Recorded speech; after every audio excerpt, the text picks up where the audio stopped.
Caves and Cliffs update released 3 weeks ago. I've been playing a lot non-stop, getting the new items. And with that, I was able to compile a list for my complete thoughts on what I think about this update.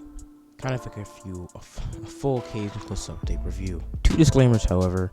Keep in mind this list is strictly my opinion, as you might think differently on the matter. Not every single thing is going to be on this list. Certain things I left off this list doesn't mean I hate them or dislike them or even like them. I just wanted to get the main thing that people might think are the most memorable. Anyways, let's get into what I didn't really like too much about the Caves and Cliffs update part 1, 1.17. Glow squids. Must I see more? Okay, and anyway, in all seriousness, the glow squid by itself does not glow. Like I explained in a YouTube short a few months ago, I explained that the glow squid doesn't glow, and all it does when it turns night or simply dark, the glow squid doesn't get dark, it stays the exact same light level. And the only thing really good about this mob is that it has a baby variant, which I did not know about. What do these things even eat anyway? These things drop glowing sacks, which can be crafted into a glow item frame, which does the exact same as the glow squid. It doesn't change its light level when it's night or in a dark place. The one, in a dumb way, and 2, it's just not useful at all, and it doesn't even glow, so what a rip-off. Without giving a backstory or any context to what the goat is, it's a goat in Minecraft. But a thing that it doesn't really drop, but it kind of drops at the same time, it's its horn, which does absolutely nothing. If on the rare chance that you manage to get the goat to ram its head into something like a tree or stone or anything like that, it has a chance to drop its horn. This item does absolutely nothing in the game. I think the concept of it is good, like it dropping it is cool, and the noise is pretty cool. It sounds just like the pillagers when the raid comes, so that's pretty cool. But all it is just another item that does absolutely nothing, unfortunately. It was added for the sake of being added.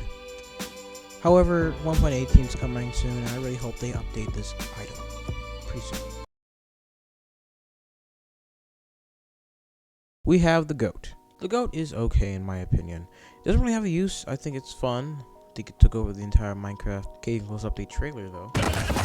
It's kind of not really useful. I wish you could ride it so you can put a saddle on it and you can jump in the mountains. That would be cool, but yeah, again, not every mob has to be tameable. I don't hate it, but it's not one of my favorite mobs on the list. I really loved it when it came out, but then it just kind of stuck with it. Yeah, just an okay mob.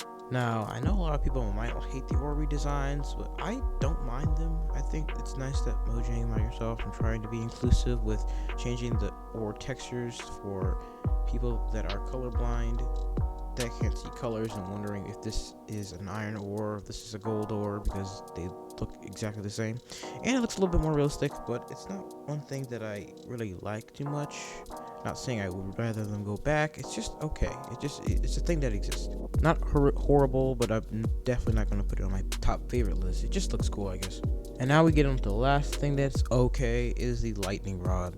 Now, lightning rod, I thought it was going to be really cool when it first came out, but now that I've used it in my main world, it just doesn't really have a use. It's cool, but unfortunate thing, it's only useful during thunderstorms, which are kind of sort of rare.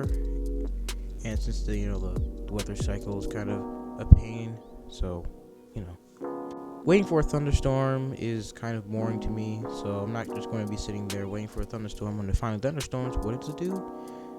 It can power redstone, which I discovered. It can stop lightning from striking your house, I guess. Now ending off this video with a positive note. A thing that I enjoy, which is a like, is that the Wandering Trader actually is better now. So when the Wandering Trader was first introduced and thought of in Minecraft, everyone was excited, but then it actually came and the trades were horrible. It asks for 5 emeralds for 1 nautilus shell to 3 emeralds for a cactus block. To put it simply, everyone hated it before 1.17. But what 1.17 did, it went back to the Wandering Trader and said, you know what, you're useful. Well, you can't be useful. You're useless right now. You can't be useful. So they decided, since we're not getting most of the new biomes, like the new cave generation, other than the dripstone stuff, we can trade to get the new lush cave blocks, like the moss blocks or the drip leaf blocks, etc. So to get the new Lush Cave blocks, this was a must-have, or you can just find it in Ocean Ruins. I don't know why I enjoy aquifers so much. Maybe because I just love the feeling of underwater caves. Aquifers have been added to the game, which is based on a real-life cave generation found underground. Aquifers have water, because aquifers. Aquifers are just water caves, but that's it. But I really enjoy these caves more because you can swim and it's more of a challenge because you don't bring water breathing potions, well, you have a risk of drowning. By the way, if you want to prepare for these things, I have an entire list of how to prepare for the Caves with List update. I put that in the top right corner of the screen as well as a pinned comment. Besides aquifers, all the other generation we got is also cool to me. We got a taste of what the new generation could look like the stalagmites, stalactites, or dripstones, whatever they're called, as well as the geodes. I really love how the geodes work. I really enjoy them. Copper is another thing that I use for currency in the game. At least in my main world, we can buy things. I use it for money. It's like a copper coin, so it is kind of OP with the new raw iron and raw gold and raw copper. Obviously, being able to get raw iron from mining an iron ore or anything with gold or copper is a huge plus for me, especially if you have fortune. Mine up with fortune and you get more. I have tons. I have literally stacks of copper blocks at my main world house, so I can sell them if I ever wanted to. Same thing with iron, except gold is a little bit more or less common, so I couldn't find tons of gold. As I said before, the one-on-one trader trades new blocks, and the new blocks I haven't really talked about itself. The new blocks I really enjoy.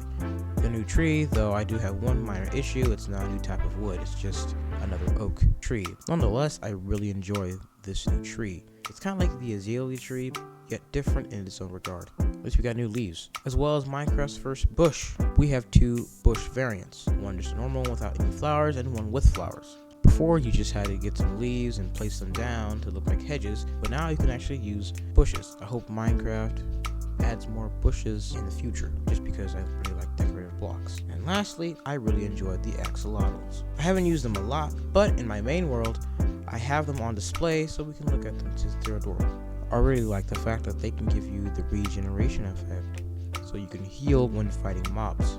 As showcased in the trailer, this will be very useful for trying to find some guardians, so you can get some gold from the ocean monument. They also play dead, which Minecraft is really going out of the way to add different kind of things to their new mobs. Even the way they swim is adorable.